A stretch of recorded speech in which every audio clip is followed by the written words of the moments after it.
마태복음 26장 36절부터 46절까지 말씀입니다. 저와 여러분이 한 절씩 읽고 마지막 46절은 같이 읽겠습니다. 제가 먼저 읽겠습니다.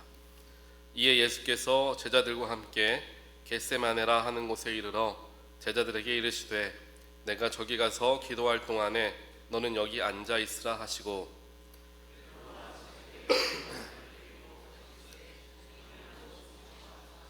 이에 말씀하시되 내 마음이 매우 고민하여 죽게 되었으니 너희는 여기 머물러 나와 함께 깨어 있으라 하시고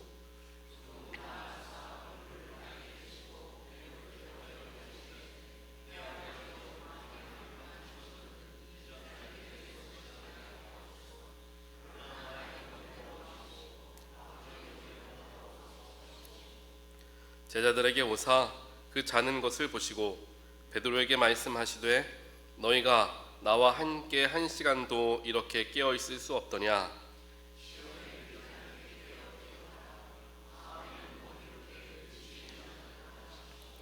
다시 두 번째 나아가 기도하여 이르시되 내 아버지여 만일 내가 마시지 않고는 이 잔이 내게서 지나갈 수 없거든 아버지의 원대로 되기를 원하나이다 하시고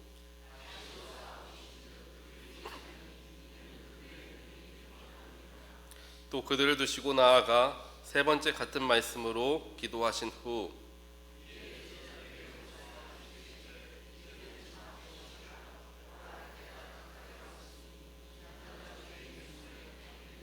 같이 읽겠습니다. 일어나라 함께 가자 보라 나를 파는 자가 가까이 왔느니라. 아멘. 오늘 말씀은 겟세마네 동산에 오르셔서 주님께서 기도하시던 그 마지막 기도 우리가 다들 기억하시는 장면을 우리가 함께 묵상합니다. 오늘 말씀에서 예수님께서는 간절하게 하나님께 기도하는 그런 모습을 보이십니다.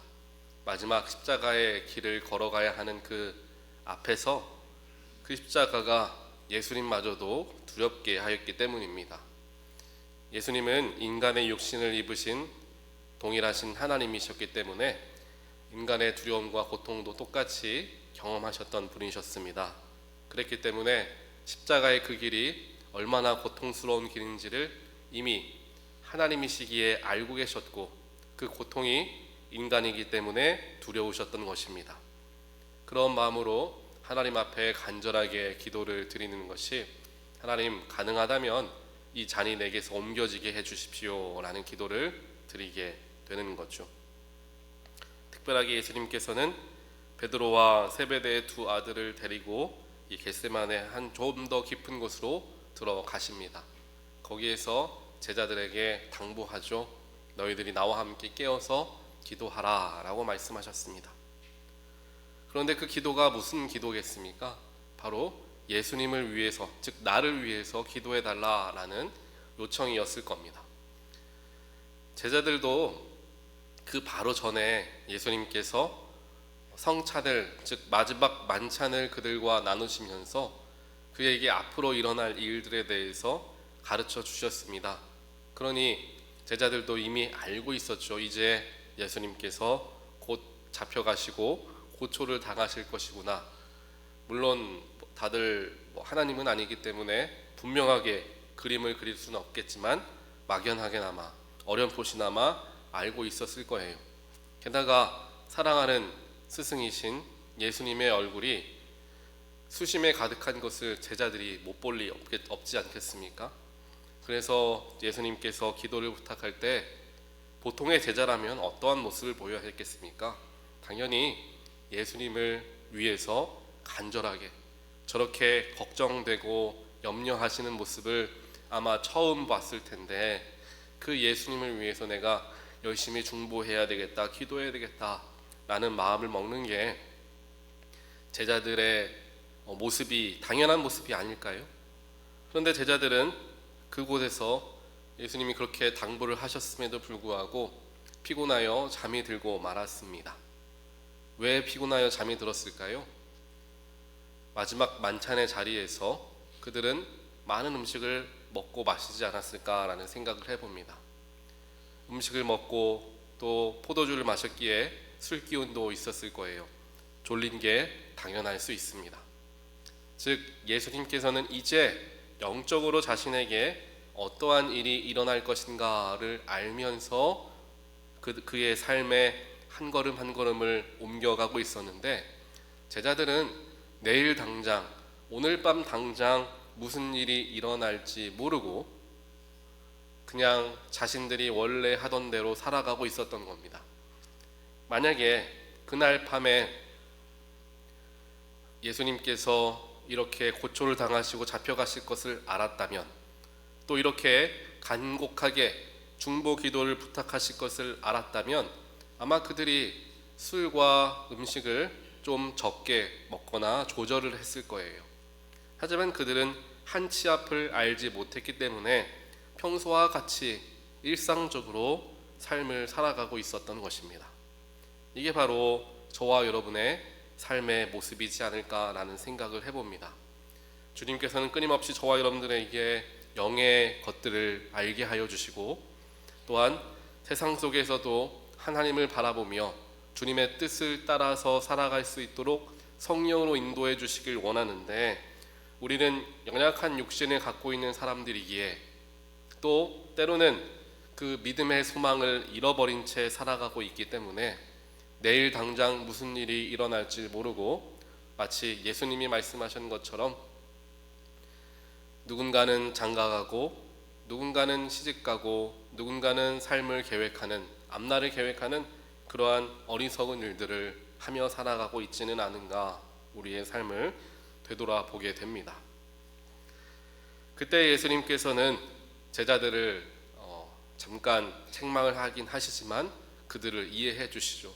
마음은 원이로되 육신이 약하도다. 너희들이 약한 육신을 가지고 있기 때문에 그 약함도 내가 이해한다 라고 예수님께서 말씀해 주시죠.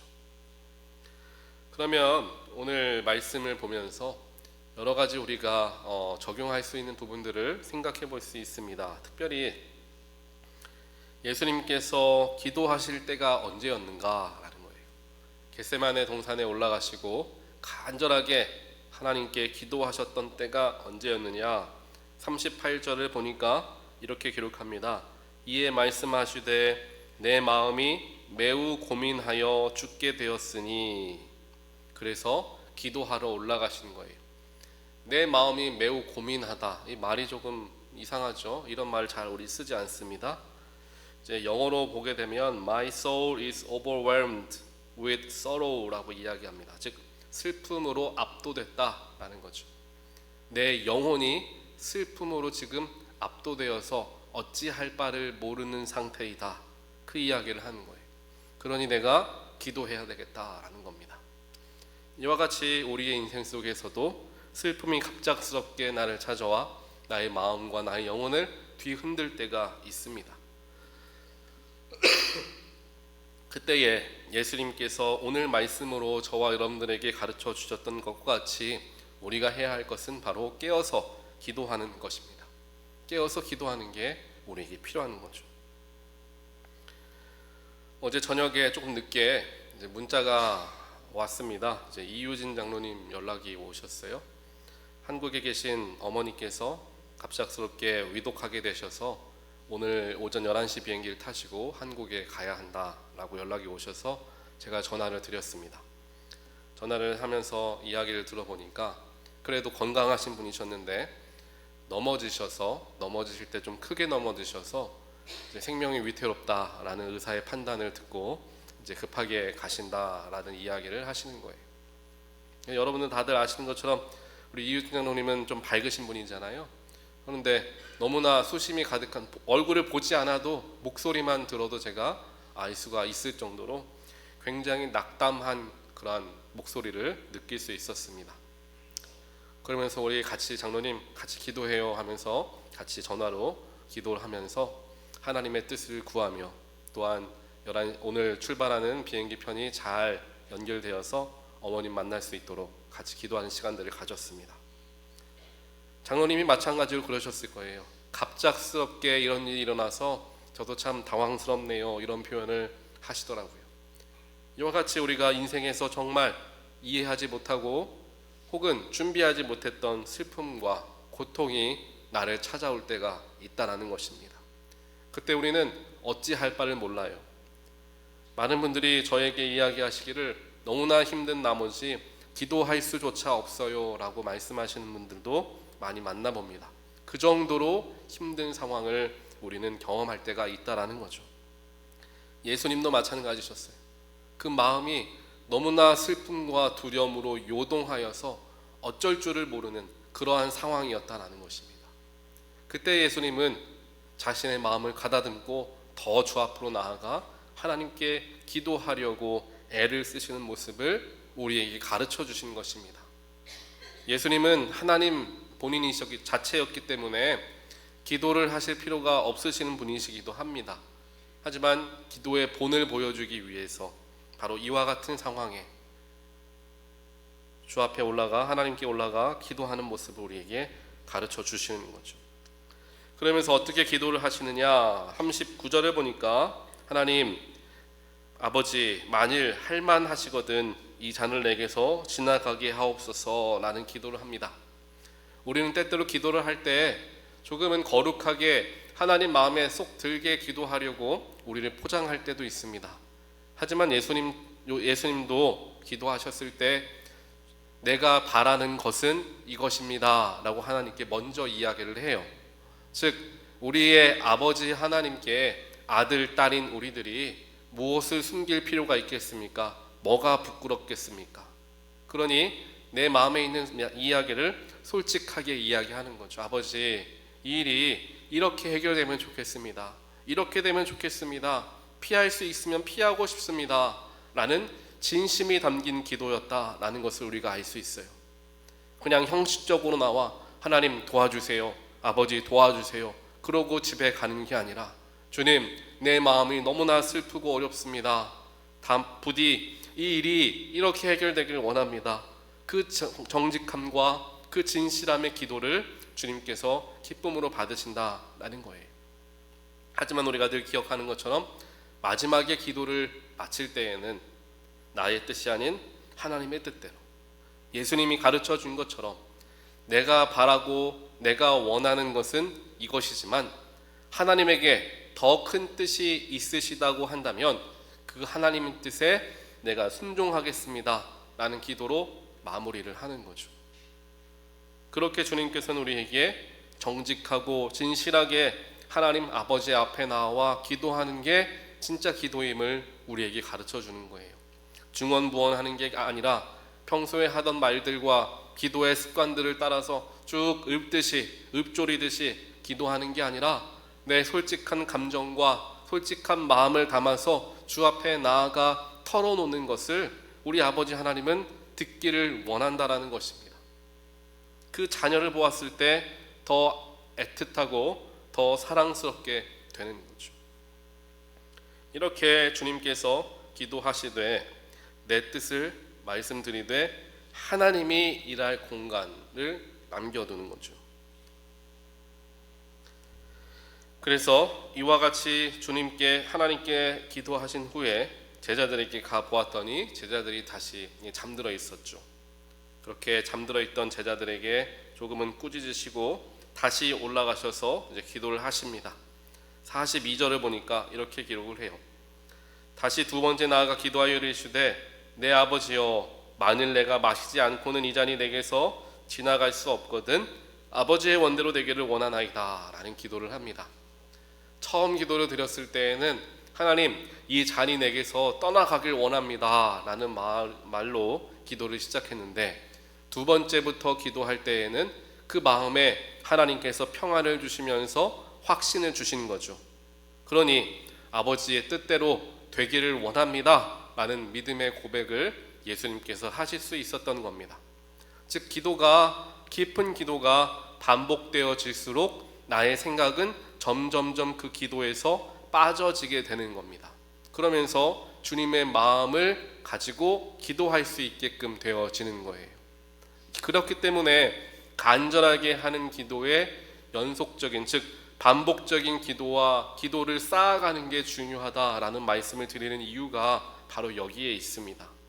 그렇게 기도를 쌓아갈 때 내 생각과 내 욕심과 내 자아는 점점점 사라지고 하나님이 주시는 확신과 하나님이 주신 놀라운 뜻과 계획하심이 그 기도를 대신 채우기 시작하는 것입니다. 그래서 그 기도가 반복되어지면 반복되어질수록 우리의 기도가 훨씬 더 하나님 뜻에 가까운 기도로서 온전해지게 됨을 예수님의 기도를 통하여서 우리가 함께 또한 바라볼 수 있게 되는 것입니다. 그리고 기도를 통하여서 주님께서 확신을 갖게 되셨던 이유가 무엇이었느냐? 41절에서는 너희들이 시험에 들지 않게 깨어 기도하라, 그 말씀을 하세요. 이 말씀은 무슨 말이냐면 우리에게 너무나 큰 슬픔이 압도하는 순간이 찾아오고 고통과 고난의 일들이 일어나게 되었을 때 그것이 나에게 시험으로 변하게 될 때가 있다는 겁니다. 그 슬픔과 고통 때문에 오히려 하나님께로부터 멀어지게 되는 일이 될 수 있고 인간의 것을 선택하려고 발버둥치는 일로 바뀌어질 수가 있다는 거예요. 즉 어려움이 시험으로서 바뀌어질 수 있기 때문에 시험에 들지 않기 위해서 깨어서 기도하라. 기도가 시험으로부터 승리하게 만들어준다. 그 이야기를 주님께서 가르쳐 주시는 거죠. 오늘 마태복음 26장 특별하게 겟세마네에서 기도하시는 주님의 모습을 바라보며 우리가 어떠한 마음가짐을 가지고 주께 기도해야 하는가, 우리의 삶에서 만나게 되는 너무나 피할 수 없는 그 고통과 고난의 일들을 경험하게 되었을 때 우리는 누구 앞으로 가장 먼저 나아가야 하는가, 우리가 한번 생각해 보게 되기를 원합니다. 그리고 그 슬픔 때문에 내가 주님께 더 나아가는 것이 아니라 오히려 주님께로부터 멀어지게 되는 시험이 되어지고 있다면 더욱더 우리가 의식적으로 기도의 자리를 사모하며 주 앞에 나와야 할 것임을 또한 우리가 기억하고 그것을 감당해야 될 줄 믿습니다. 이제 다음 주 월요일부터는 고난주간 특별 새벽 기도회가 시작됩니다. 월요일부터 토요일까지 총 6일 동안 우리가 매일같이 예배와 기도를 쌓아가는 시간들을 갖습니다. 저는 1년 중에 이때만큼이라도 우리가 작정하고 십자가 앞에 나와야 하지 않을까라는 생각을 늘 합니다. 주님이 십자가 지셨는데, 나를 위해 죽으셨는데 내가 이 정도의 시간과 헌신도 하지 못하면 주님께 너무 좀 죄송한 마음이 드는 것 같습니다.